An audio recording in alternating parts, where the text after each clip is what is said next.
celebration of the new Star Wars movie that is going to be coming out, I got 3 packs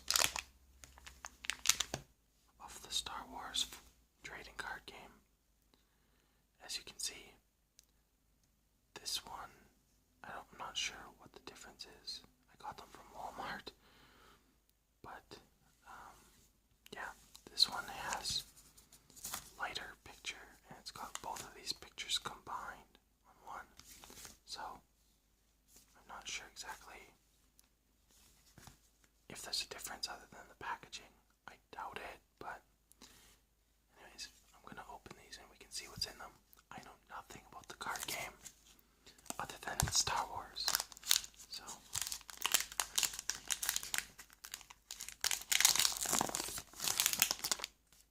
and they look really old school.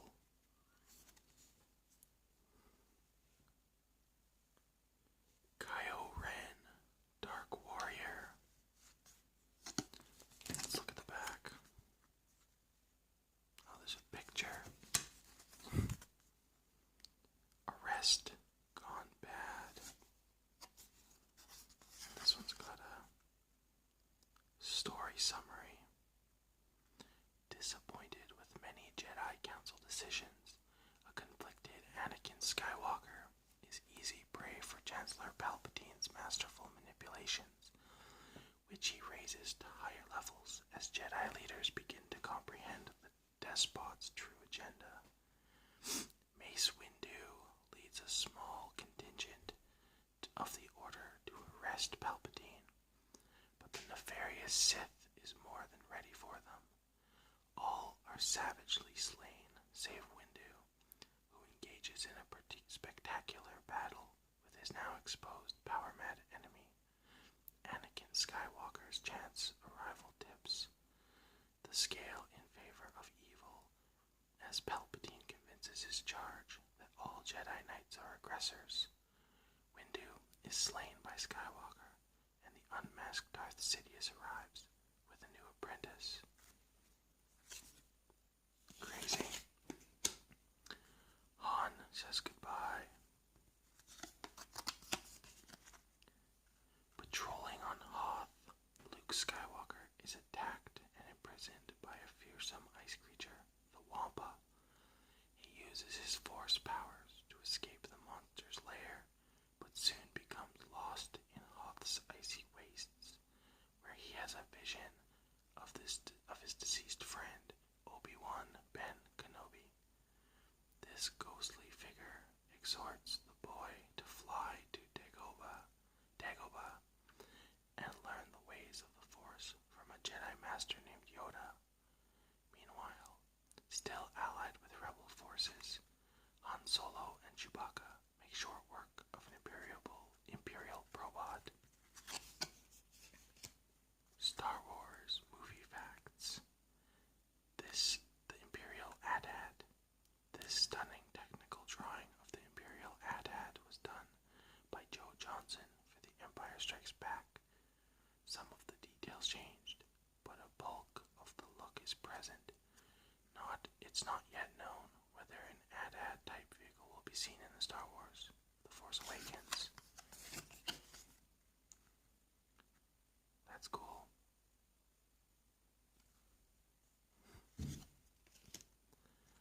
The score of John Williams. In a decision that nearly defined the entire experience that was Star Wars, George Lucas opted to use an entirely classic score. The music that would be produced by composer John Williams would arguably become the most iconic film score of all time. John Williams returns to score his 7th Star Wars film, The Force Awakens. Duel in the Senate. There's Yoda. No longer required to keep his identity and purpose a secret, Palpatine embraces his true persona of Darth Sidious and taunts the one entity powerful enough to challenge his absolute authority, Jedi Master Yoda. The two face off in Palpatine's office, just below the currently empty Senate chamber, using amazing force energy to get the better of each other.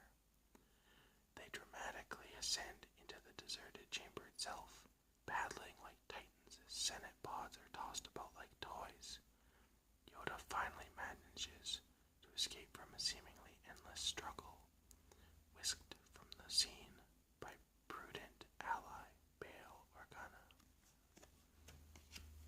That's kind of cool. So, I guess they're not actually playing cards. They're just movie cards. So, I'm going to start at the top, this one, and open it, and then I'll open this one from the bottom. So,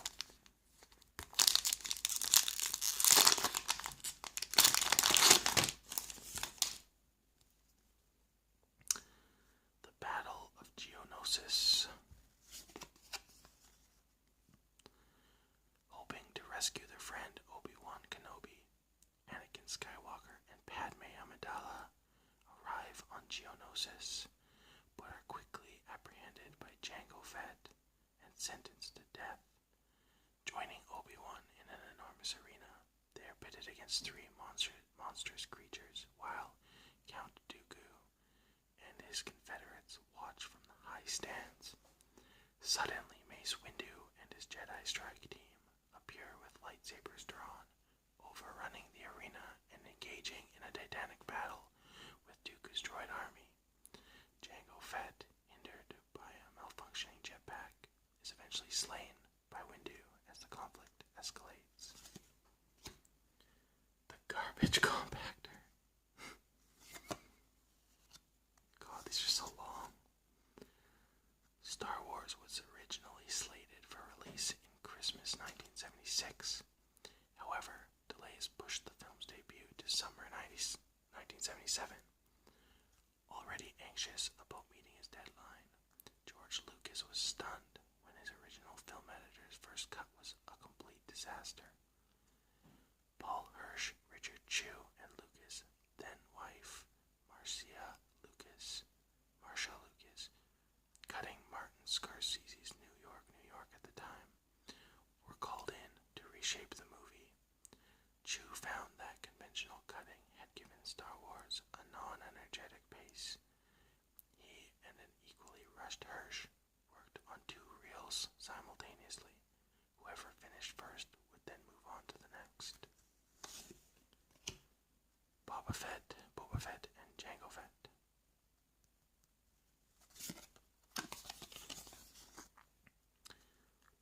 Family legacy.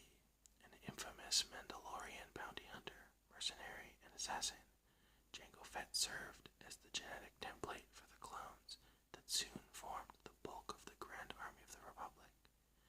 He was struck down in combat during the Battle of the Geonosis, a slaying witnessed by his young, genetically engineered son, Boba Fett. These two enjoyed a close and caring relationship, with Boba following in Jango's footsteps by becoming a renowned bounty hunter in his own right. Finn. Apparently a foil card, yeah. Cool. Got a foil. Chewbacca. I can't do the thing. Collect online cards. I don't see the purpose of having all these different types of cards in a non-playable game, but to each their own. The Rebel Base. George Lucas screened an early cut of the film for his friends, among them directors Brian De Palma, John Milius, and Steven Spielberg. Alan Ladd Jr. and the rest of the 20th Century Fox loved that what Lucas had wrought, which stunned the usually studiophobic director. I can't talk. Although ongoing delays increased the film's budget from $8 million to $11 million, Star Wars was still the least expensive of the original trilogy. To everyone's surprise and delight, it would end up becoming the most successful motion picture of all time before the year was out. A great disturbance in the Force. As George Lucas's original draft of the screenplay cast of exotic characters evolved significantly. Luke Skywalker went from a 60-year-old general to a member of a family of dwarves to the Corellian smuggler. Han Solo was envisioned as a large green-skinned monster with gills, and Lucas based Wookiee Chewbacca on his Alaskan Malamute dog, who often acted as the director's co-pilot by sitting in the passenger seat of his car. Finally realizing his screenplay draft was way too long for a single movie, Lucas elected to create a trilogy of epic adventures using the script's first third as the basis of the 1977 film.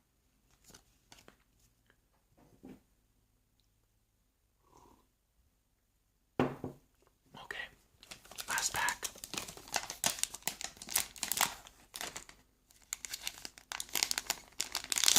Hopefully you guys are enjoying this walk through memory lane here. A rescue begins.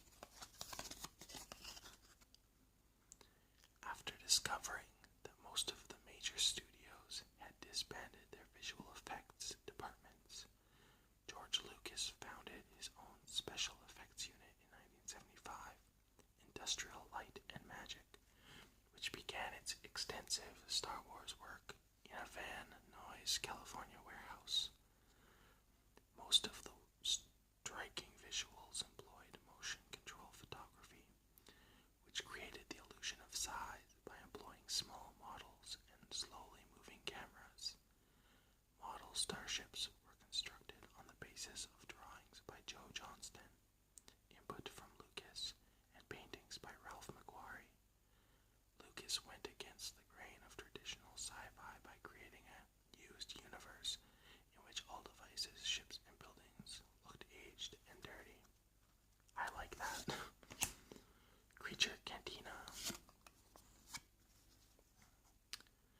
Pulled into the Death Star by a tractor beam, the Millennium Falcon sits in a hangar awaiting the return of Han, Chewbacca, Luke, Ben, and the droids, who infiltrate the enormous space station and attempt to rescue Princess Leia.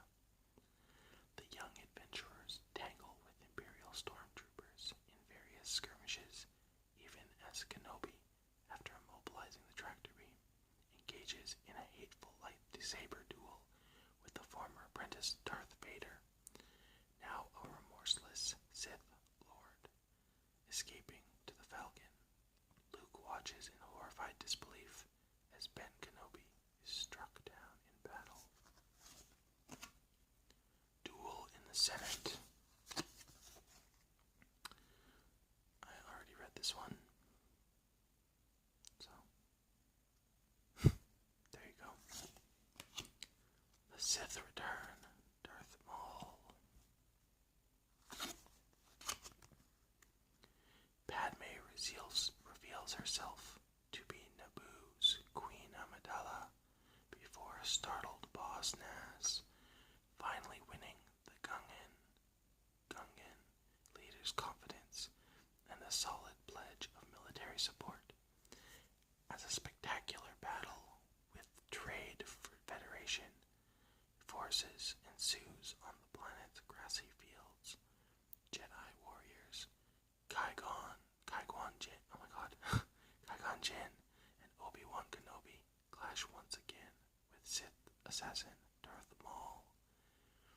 Their furious lightsaber duel ends with the death of Jinn and the apparent killing of his slayer, Maul, by Kenobi.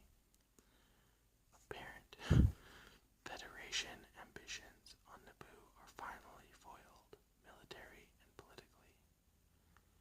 But the mysterious Darth Sidious continues his master plan of galactic control and conquest, with young Anakin Skywalker becoming his latest pawn. Order 66.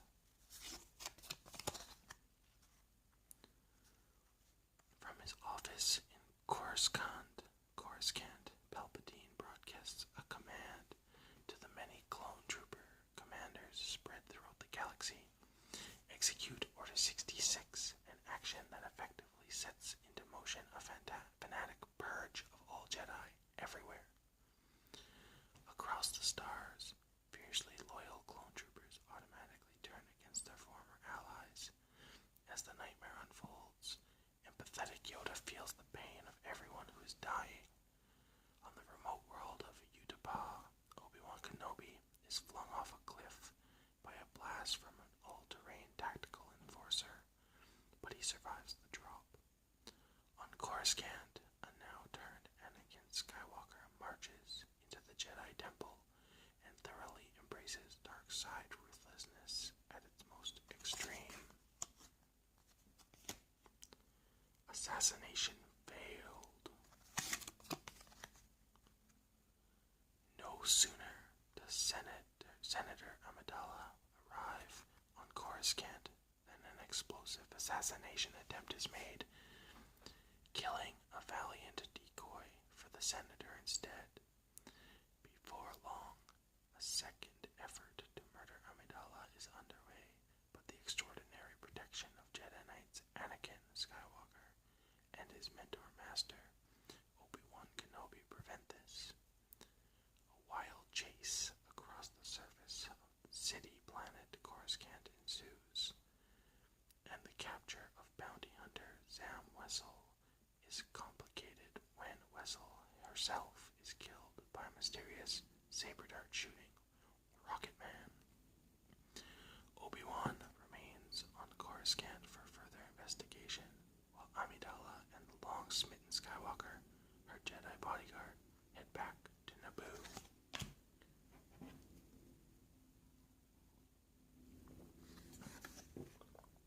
Across the chasm. Audio designer Ben Burt had created a library of sounds that Lucas referred to as an organic soundtrack.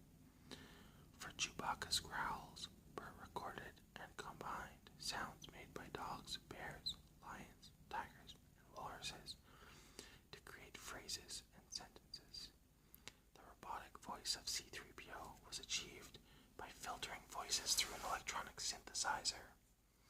Always inventive, Burt implanted a microphone within a scuba tank mask to accomplish Darth Vader's heavy breathing. The actual voice of Vader, actor David Prowse, was never intended to be used. Lucas originally considered Orson Welles for this major performance, but ultimately chose the less than recognizable James Earl Jones. Well, hopefully I didn't butcher any of the names too bad. I managed to get one puzzle piece and one foil out of 3 packs, so I don't know if that's good. But anyways, guys, thanks for watching that flashback, and I will see you in the next video. Thanks for watching.